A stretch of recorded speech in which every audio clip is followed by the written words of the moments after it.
পোষণ করে যে কারোর সাথে কথা বলার দরকার নেই, তাহলে আমার মনে হয় এই বিভাজনটা আপনি বলছেন, এই বিভাজনটি জোড়া লাগবে না। যদিও ভাই এখনও পর্যন্ত তারা আমার কাছে আসেনি, কাজে আমি মনে করি যে সবার কাছে তাদের যাওয়া উচিত। সব ব্যাপারে আমার সহযোগিতা থাকবে, কারণ আমরা দলকে ভালোবাসি। কারণ শহীদ প্রেসিডেন্ট জিয়াউর রহমান বলেছেন, ব্যক্তির চেয়ে দল বড়, দলের চেয়ে দেশ বড়।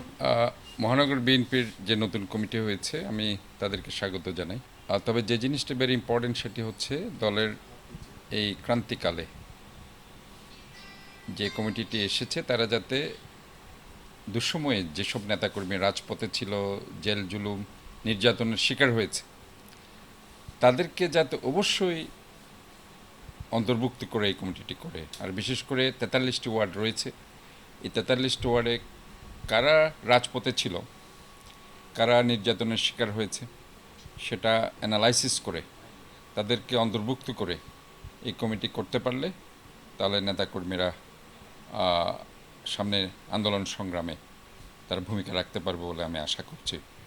আর বিশেষ করে আমি মহানগরের গত 18 বছর 11 থেকে শুরু করে একাধারে যুগ্ম আহ্বায়ক, সাধারণ সম্পাদক, সভাপতি এবং সর্বশেষ আহ্বায়ক হিসাবে 18 বছরে আমি দেখেছি যে মহানগরের হাজারো হাজারো নেতাকর্মীর যে মামলা হয়েছে, এক একজনের বিরুদ্ধে শতাধিক মামলাও আছে, এরকমও আছে অনেকের। কাজে এই যে মামলার শিকার হয়েছে তাদের পরিবার যে আজকে খুব অসহায় অবস্থা দিন যাপন করছে, এই কমিটির বিভিন্ন চ্যালেঞ্জ সেখানে রয়েছে।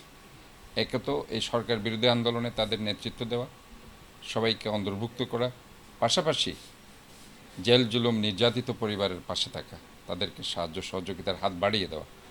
কাজে আমার মনে হয় সব মিলিয়ে সবাইকে নিয়ে ঐক্যবদ্ধভাবে তাদেরকে কাজ করতে হবে। এবং এই ব্যাপারে এখনও পর্যন্ত তারা আমার কাছে আসেনি, কাজে আমি মনে করি যে সবার কাছে তাদের যাওয়া উচিত।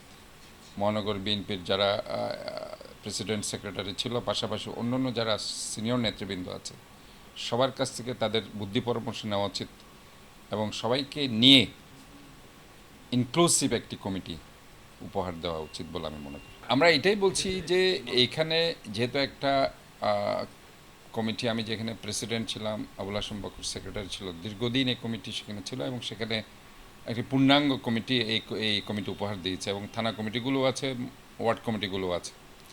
কাজে এই যে একটা নেতাদের কর্মীদের সাথে একটা এই কমিটির একটা দীর্ঘদিনের একটা সম্পর্ক, সেই সম্পর্কে তারা যদি সেটাকে কন্টিনিউ করতে চায়, সেটা আমি বলছি যে প্রাক্তন যে মানে যত কমিটির যারা প্রেসিডেন্ট সেক্রেটারি ছিল, নেতৃবৃন্দ আছে, তাদের সাথে তাদের বসতে হবে, তাদের সাথে তাদের কথা বলতে হবে, কথা বলে সবাইকে নিয়ে একটা ইনক্লুসিভ কমিটি তাদের করতে হবে। যদি এখন থেকে তারা ওই ধরনের একটা মনোভাব পোষণ করে যে কারোর সাথে কথা বলার দরকার নেই, তাহলে আমার মনে হয় এই বিভাজনটা আপনি বলছেন, এই বিভাজনটি জোড়া লাগবে না।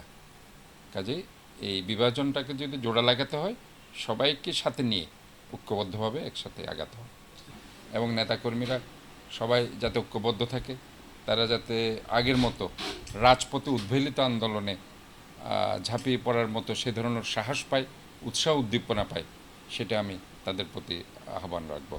আমি আশা করছি যে একটি কমিটি অবশ্যই হবে এবং সেখানে হওয়া উচিতও, কারণ দীর্ঘদিন একটি কমিটি তো থাকে না।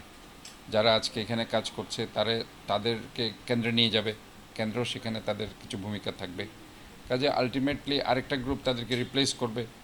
আমাদের আগেও আমির কুসুম আহমদ চৌধুরীর প্রেসিডেন্ট ছিল, এর আগে ওয়াহিদুল আলম ছিল, এর আগে মিন্নাসির ছিল, এর আগে আবদুল্লাহ আল নোমান ছিল।